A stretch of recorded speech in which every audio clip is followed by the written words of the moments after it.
વડોદરાના Delhi Mumbai express highway પર માતર toll plaza નજીક મોડી રાત્રે સર્જાયેલા ગંભીર અકસ્માતમાં એક ટ્રક ડ્રાઈવર લોખંડની એંગલોના જથ્થા નીચે ફસાઈ ગયો હતો.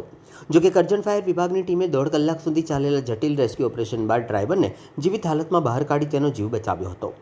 રાત્રિના 12:30 વાગ્યાની આસપાસ માતર ટોલ પ્લાઝા નજીક લોખંડનો માલ ભરેલી એક ટ્રક ઊભી હતી. તે દરમિયાન પાછળથી આવી રહેલી બીજી ટ્રક, જેમાં લોખંડની એંગલો ભરેલી હતી, અગમ્ય કારણોસર ઊભેલી ટ્રક સાથે તે ટ્રક ધડાકાભેર અથડાઈ ગઈ હતી.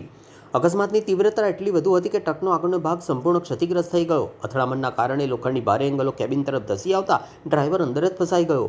કરજણ ફાયર વિભાગની ટીમ તાત્કાલિક સ્થળ પર પહોંચી હતી અને સૌથી પહેલાં ટ્રકમાં ભરાયેલ ભારે લોખંડનો જથ્થો દૂર કરવાની કામગીરી હાથ ધરી હતી. રેસ્ક્યુ કટર સહિતના આધુનિક સાધનોની મદદથી ટ્રકની કેબિન કાપીને અંદર ફસાયેલા ડ્રાઈવર સુધી પહોંચવાનો પ્રયાસ કરવામાં આવ્યો. લગભગ 1.5 કલાકની ભારે જહેમત બાદ ફાયર વિભાગે ડ્રાઈવરને સફળતાપૂર્વક બહાર કાઢ્યો હતો. ગંભીર રીતે ઘાયલ થયેલા ડ્રાઈવરને તાત્કાલિક સારવાર માટે હોસ્પિટલ ખસેડાયો છે. કરજણ ફાયર વિભાગની ઝડપી કામગીરી, કુશળતા, બહાદુરીના કારણે એક કિંમતી જીવ બચી ગયો હોવાનું સ્થાનિકોમાં ચર્ચાઈ રહ્યું છે. અકસ્માત અંગે પોલીસે વધુ તપાસ શરૂ કરી છે.